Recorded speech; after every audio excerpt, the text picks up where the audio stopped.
For decades, archaeologists have been searching the area around the temple, Tapo Series Magna, for the final resting place of the Egyptian queen and her lover, Mark Antony.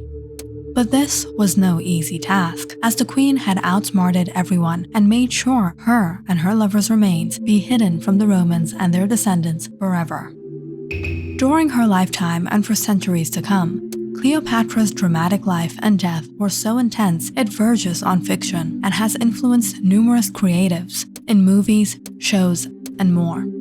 Renowned for her intellect, political strategy, and irresistible charm, Cleopatra spoke 9 languages, studied politics and mathematics, and made allies with some of the most powerful individuals in the ancient world.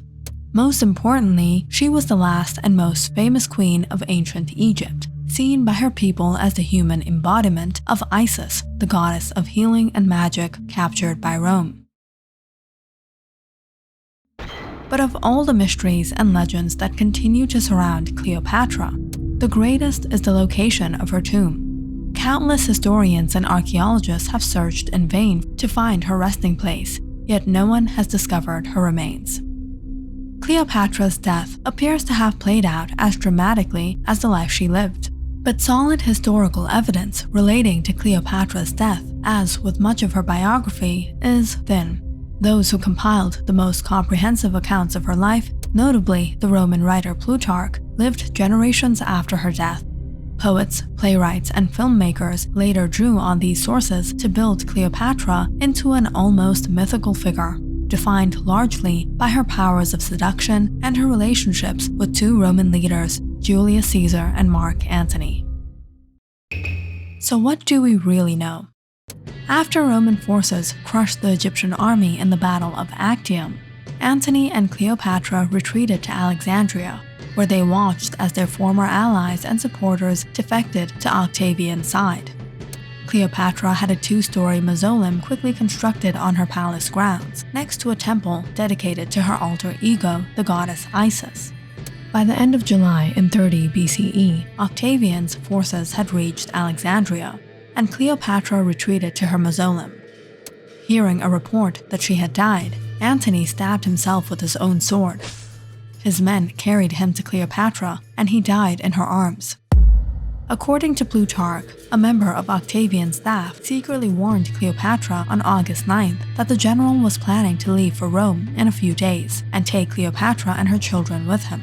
The following day, Cleopatra shut herself away in the mausoleum with 2 maidservants and sent a note to Octavian, who was by then staying in Alexandria, likely in the queen's palace. Upon opening Cleopatra's notes, which asked that she be buried at Antony's side, Octavian immediately sent his men to investigate. When they broke down the mausoleum door, they found Cleopatra lying lifeless on a golden couch, her 2 servants dead and dying beside her. She was 39 years old at the time she died and had ruled Egypt for more than 20 years. The snakebite theory. According to the most widely repeated theory of Cleopatra's death, she died from a venomous snakebite, either inflicted by an asp or an Egyptian cobra. It would have been a particularly poetic instance of a suicide, considering how the asp was a symbol of royalty to the Egyptians, and the cobra being associated with Cleopatra's favorite goddess, Isis. According to modern Egyptologists, there are several problems with the more accepted theory. For one thing, cobras were typically at least 5 feet long and could grow up to 8 feet, much too large to smuggle into Cleopatra's mausoleum in a basket of figs, as the story goes. In addition, not all snake bites are deadly, and those that are kill their victims slowly and painfully, making it hard to believe a snake was able to kill Cleopatra and her 2 maids in the short time it took for Octavian to receive her note and send his guards. Now, if Cleopatra did poison herself to death, it's more likely she drank a lethal herbal concoction or applied a toxic ointment. The truth, however, remains elusive, with no known eyewitnesses to and no primary written accounts of Cleopatra's death. Much of what we know comes from Octavian, about whom some have suggested was a suspect himself. He certainly had a motive to want Cleopatra dead, as the charismatic queen posed a potential threat to his dominance in Egypt. Whether or not Octavian ordered the murder of Cleopatra or her maidservants, or simply provided her the space and opportunity to kill herself, what happened next is clear. He directed his guards to hunt down and kill Caesarion, Cleopatra's teenage son, with Caesar, to remove any question of the boy succeeding his mother on the throne. Octavian then made Egypt a Roman province, with himself as emperor. He later on took the name Augustus. In his subsequent memoirs, Augustus ensured his version of Cleopatra and her suicide would live on for centuries to come.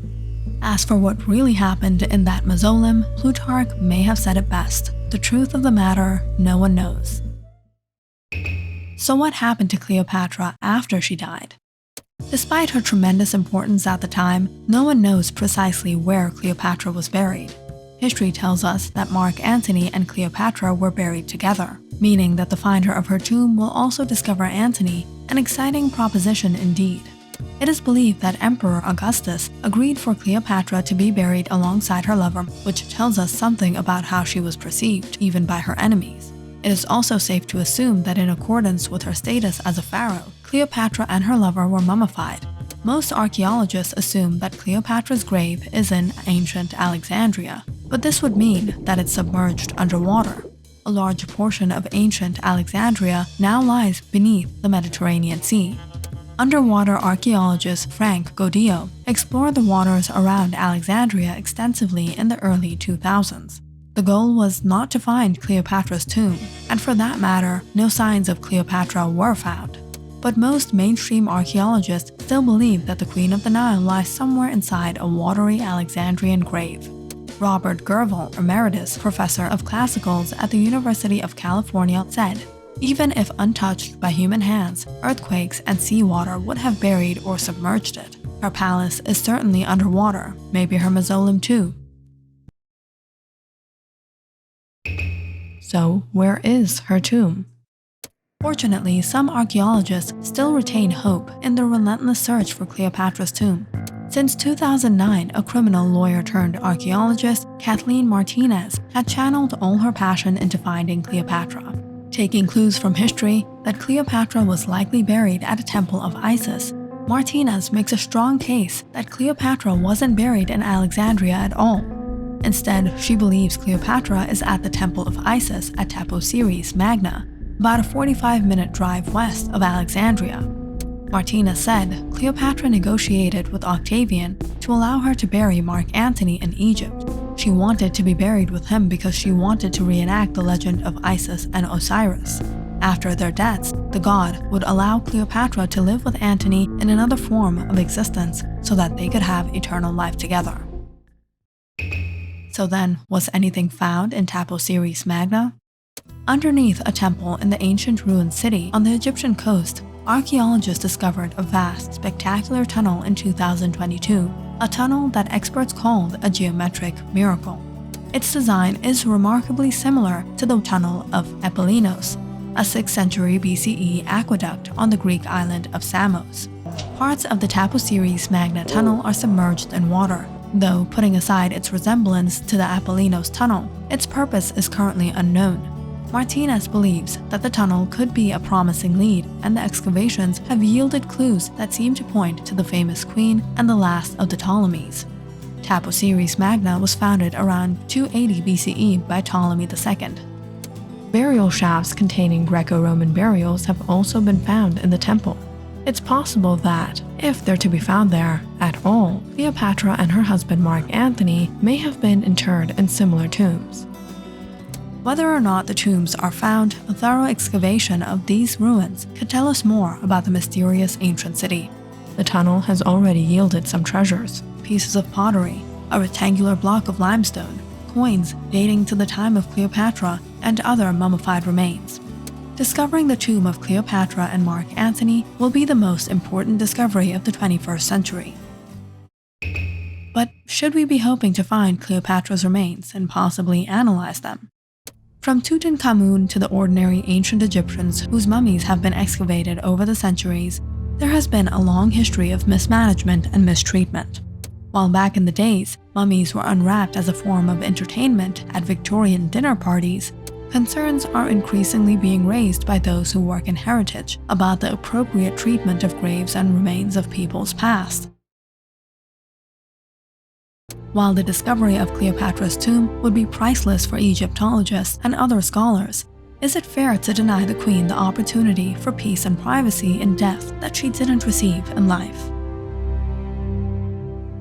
If you liked our video, don't forget to subscribe and follow our channel for more videos like this one.